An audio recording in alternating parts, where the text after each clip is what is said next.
1000s with the single overhead cam engine will do 56, 57 miles an hour, and then they're governed there, and you can feel them just, you know, the electronic governor kicks in.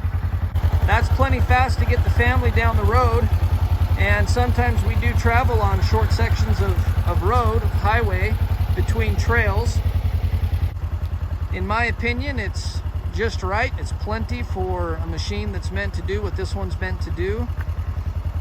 It feels safe, it feels steady at that speed. Of course, I don't have stock wheels and tires. We've upgraded to these Sun F AO 47 tires in size 28 by 10 14 on Tusk Teton rims, and that's something I would certainly do again.